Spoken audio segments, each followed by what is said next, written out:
नमस्कार। सोचिए, अगर भारत के दिल में मौजूद एक पूरी की पूरी पर्वत श्रृंखला को सिर्फ कागज के एक टुकड़े पर मिटा दिया जाए। ये कहानी अरावली की है। एक ऐसा विवाद जो सीधे सीधे हमारे पर्यावरण, हमारे शहरों और हमारे भविष्य पर असर डाल सकता है। ये एक लाइन सब कुछ साफ कर देती है। ये सिर्फ पहाड़ नहीं है, ये दिल्ली और पूरे उत्तर भारत के लिए एक तरह का सुरक्षा कवच है। एक ऐसी दीवार जो हमें थार के रेगिस्तान से बचाती है। तो चलिए इस पूरे मामले को परत दर परत समझते हैं। हम 5 हिस्सों में बात करेंगे। पहले कि अरावली इतनी जरूरी क्यों है, फिर वो विवादित नई परिभाषा क्या है, इसके पीछे पैसा और कौन से बड़े हित जुड़े हैं, फिर देखेंगे कि पर्यावरण पर इसका कितना भयानक असर हो रहा है, और आखिर में अभी की स्थिति क्या है। तो सबसे पहले आखिर अरावली इतनी खास है क्यों? ये कोई आम पहाड़ नहीं है, बल्कि ये धरती की सबसे पुरानी पर्वत श्रृंखलाओं में से एक है। करीब करीब 2 अरब साल पुरानी। तब से ये भारत की रक्षा कर रही है। मोटे तौर पर अरावली हमारे लिए 3 बहुत बड़े काम करती है। पहला, ये रेगिस्तान के लिए एक स्पीड ब्रेकर की तरह है। दूसरा, ये दिल्ली एनसीआर के लिए ग्रीन लंग्स यानी हरे फेफड़ों का काम करती है, हवा साफ करती है। और तीसरा, ये हमारे ग्राउंड वाटर को रिचार्ज करती है, मतलब हमें पानी देती है। अरावली जिस सबसे बड़े खतरे को रोकती है वो है मरुस्थलीकरण। आसान भाषा में कहें तो उपजाऊ जमीन का रेगिस्तान में बदलना। अगर अरावली कमजोर हुई तो ये रेगिस्तान हमारे शहरों की तरफ बढ़ने लगेगा। ये हमारा सबसे बड़ा नेचुरल डिफेंस है। और यहीं से इस कहानी में विवाद शुरू होता है। सरकार एक नई परिभाषा लेकर आई है कि अरावली का पहाड़ किसे माना जाएगा।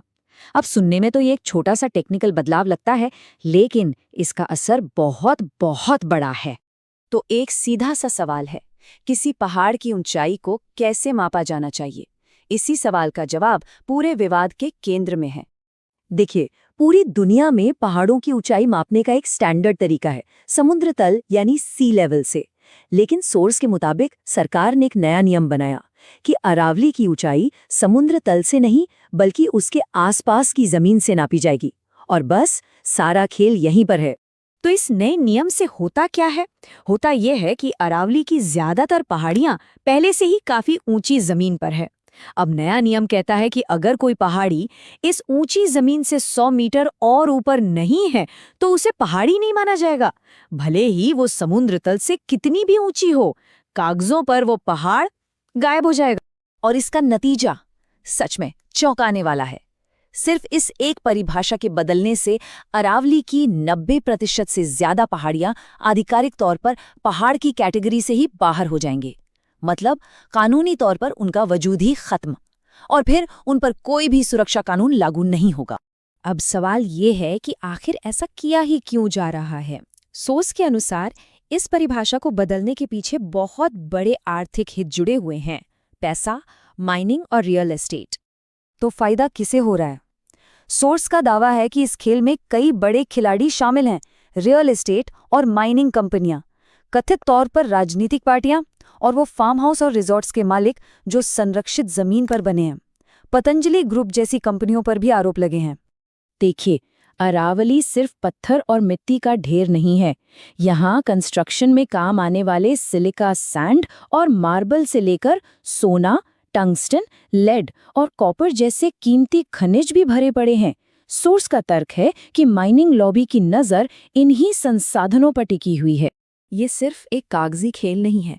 अरावली के विनाश का जो असर है वो अब जमीन पर साफ साफ दिखने लगा है, और नतीजे सच में डराने वाले हैं। जरा ये आंकड़ा देखिए। पिछले 50 सालों में सिर्फ राजस्थान के अलवर जिले में अरावली की 31 पहाड़ियां पूरी तरह से गायब हो चुकी हैं। उन्हें खोदकर खत्म कर दिया गया। ये कोई भविष्य का खतरा नहीं, ये आज की हकीकत है। और ये तबाही अब फैल रही है। हरियाणा में रेगिस्तान बढ़ रहा है, अरावली में दरारें बन गई हैं जिनसे रेत अंदर आ रही है, और इसका नतीजा दिल्ली के पास की मशहूर बड़खल झील पूरी तरह सूख चुकी है, और दमदमा झील भी अपने पुराने आकार की 1/3 रह गई है। इसका असर सिर्फ जमीन पर नहीं, हमारे मौसम पर भी पड़ा है। सोर्स के अनुसार कुछ ही दशकों में मॉनसून 101 दिनों से घटकर सिर्फ 25 दिन का रह गया है, और वजह अरावली के कटते जंगल और घटती नमी।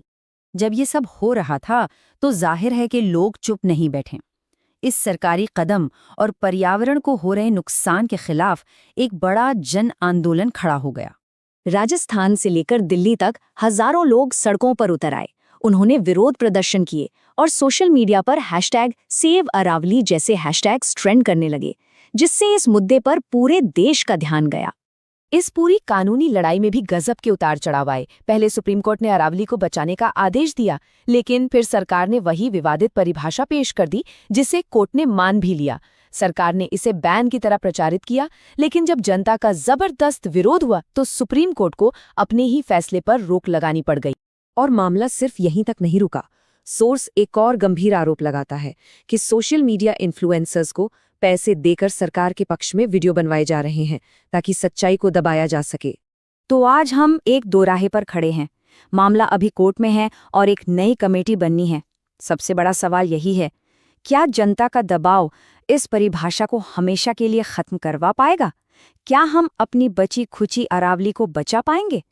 इसका जवाब शायद हम सबके हाथों में है।